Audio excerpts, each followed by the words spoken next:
Hi friends, welcome to my channel. இன்னைக்கு நம்ம வீடியோல நம்மளோட சப்ஸ்கிரைபர் ஒருத்தவங்க கேட்டிருந்தாங்க பருத்தி பால் எப்படி செய்யறதுன்னு. அவங்களுக்காக தான் ஸ்பெஷலா இந்த வீடியோ. பருத்தி பால் செய்யறது ரொம்பவே ஈஸி தான் ஃப்ரெண்ட்ஸ். ஆனா டேஸ்ட் ரொம்ப சூப்பரா இருக்கும். இது உடம்புக்கும் நல்லது, பெண்களுக்கு ரொம்பவே நல்லது. இன்னைக்கு நான் 1/4 கிலோ அளவு பருத்தி கொட்டையை முதல் நாள் நைட்டே ஊற வச்சு எடுத்து வச்சிருக்கேன்.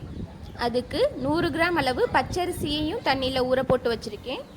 ஒரு மூடி தேங்காய், நல்ல பெரிய தேங்காயில் ஒரு மூடி தேங்காயில் பால் எடுத்து வச்சுருக்கேன். இப்போ பருத்தி பாலையும் நல்லா அரைச்சி வடிகட்டி பால் எடுத்து வச்சுருக்கேன். 2 தடவை தண்ணி ஊற்றி நல்லா பிழிஞ்சு விட்டு பால் எடுத்துக்கங்க. இப்போ ஒரு பாத்திரத்தை அடுப்பில் வச்சு கொஞ்சம் அடி கனமான பாத்திரமாக வச்சுக்கோங்க. வச்சு நம்ம வடிகட்டி வச்சுருக்க பருத்தி பாலை இன்னொரு தடவை வடிகட்டி சேர்த்துக்குவோம். இன்னொரு பாத்திரத்தில் 1/4 கிலோ அளவு மண்டை வெல்லத்தை பொடிச்சு வச்சுருக்கேன், அதையும் சேர்த்துக்குவோம். 1/4 கிலோ பருத்தி கொட்டைக்கு 1/4 கிலோ வெல்லம்ங்கிறது கரெக்டாக இருக்கும். வெல்லத்தில் ஒரு 1/2 டம்ளர் தண்ணி சேர்த்து பாகெல்லாம் காய்ச்ச வேணாம், வெல்லம் கரைஞ்சா போதும். அதில் இந்தளவு சுக்கும் 3 ஏலக்காயையும் சேர்த்து நல்லா தட்டிட்டு வெல்லத்தோடு சேர்த்துக்குவோம். சுக்கும் ஏலக்காயும் தட்டி போடையில் அதோட கொஞ்சமாக சித்திரத்தையும் மிளகும் சேர்த்து தட்டி போட்டிங்கன்னா ஒரிஜினல் பருத்தி பால் கிடைக்கும் ஃப்ரெண்ட்ஸ். இன்றைக்கி அதெல்லாம் என்கிட்ட இல்லைங்கிறதுனால நான் தட்டி போடலை. சளி இருக்கவங்க அதெல்லாம் சேர்த்து தட்டி போடுங்க, சளிக்கும் ரொம்ப நல்லது. பருத்தி பாலை அடிக்கடி கிளறி விட்டுக்கிட்டே இருங்க, இல்லைன்னா அடி பிடிச்சிரும். ஒரு 4-5 டைம் இந்த மாதிரி பொங்க விட்டு கிளறி விட்டு அடுப்பை சிம் பண்ணி வச்சு கொதிக்க விடுங்க ஃப்ரெண்ட்ஸ். அப்போ தான் பச்சை வாசனையெல்லாம் போய் நல்ல மணமாக இருக்கும். வெல்லம் நல்லா கரைஞ்சதுக்கப்புறம் 2 கொதி கொதிக்க வச்சு அடுப்பை ஆஃப் பண்ணி வச்சுருக்கேன். அதை லாஸ்ட்டாக சேர்த்துக்கலாம். பச்சரிசியை நல்லா தண்ணி ஊற்றி நல்லா நைஸாக அரைச்சிக்கணும். எந்தளவு தண்ணி சேர்த்துருக்கேன்னு பாருங்கள் ஃப்ரெண்ட்ஸ். இந்தளவு தண்ணி சேர்த்து நைஸாக அரைச்சி அதையும் சேர்த்து அடிக்கடி கிளறி விட்டுக்கிட்டே இருக்கணும். பச்சரிசி சேர்த்ததுக்கப்புறம் சீக்கிரமே கெட்டி ஆயிரும்.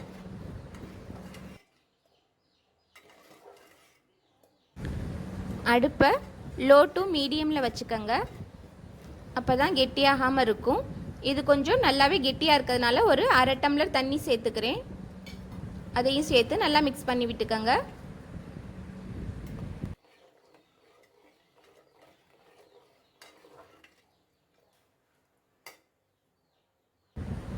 ஒரு 2 நிமிஷம் கழித்து கொதிக்க போகிற ஸ்டேஜில் வெல்லத்தையும் சேர்த்துக்குவோம்.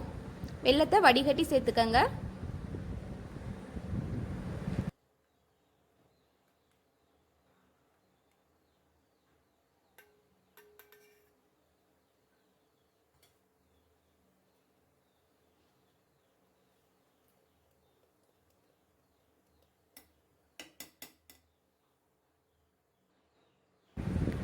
இப்போ பாருங்கள், நல்லா கொதிச்சிருச்சு.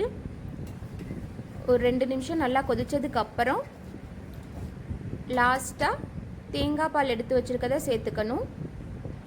தேங்காய் பாலை சேர்த்ததுக்கப்புறம் கொதிக்க விட்டுறக்கூடாது ஃப்ரெண்ட்ஸ், பருத்தி பால் திரண்டது மாதிரி ஆயிரும்.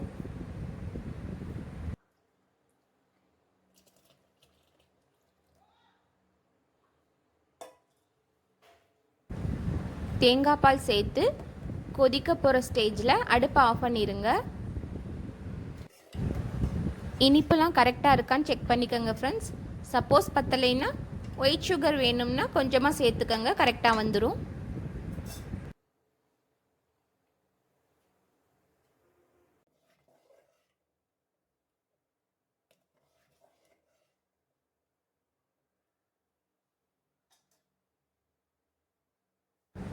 இப்போ கொதிக்க போகிற ஸ்டேஜ் வந்துடுச்சு.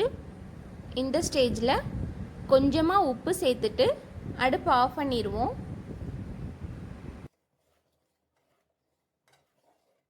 உப்பு சேர்த்ததுக்கப்புறம் அடுப்பு ஆனில் இருக்கக்கூடாது ஃப்ரெண்ட்ஸ்.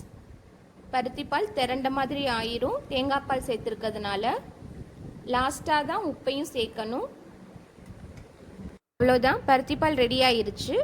இதில் இன்னும் கொஞ்சம் டேஸ்ட் என்ஹான்ஸ் பண்ணுறதுக்கு ஒரு தாளிப்பு சட்டியை வச்சு அதில் 1 ஸ்பூன் அளவு நெய் சேர்த்துக்குவோம்.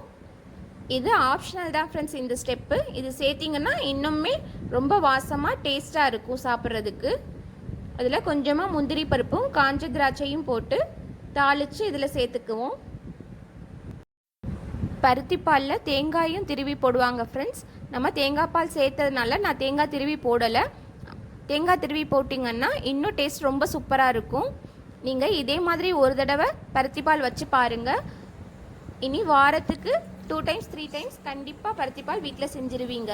அந்தளவுக்கு டேஸ்ட் ரொம்ப சூப்பராக இருந்துச்சு ஃப்ரெண்ட்ஸ். கண்டிப்பாக ட்ரை பண்ணி பாருங்கள். இது உடம்புக்கும் ரொம்ப நல்லது, குறிப்பாக பெண்களுக்கு ரொம்பவே நல்லது ஃப்ரெண்ட்ஸ். காலையில் இந்த மாதிரி வெறும் வயிற்றில் பருத்தி பால் குடிச்சு பாருங்கள் ஃப்ரெண்ட்ஸ், உடம்புக்கு ரொம்பவே நல்லது. இந்த வீடியோ பிடிச்சிருந்தால் லைக் பண்ணி ஷேர் பண்ணுங்கள். மறக்காமல் நம்ம சேனலை சப்ஸ்கிரைப் பண்ணுங்கள். தேங்க்யூ.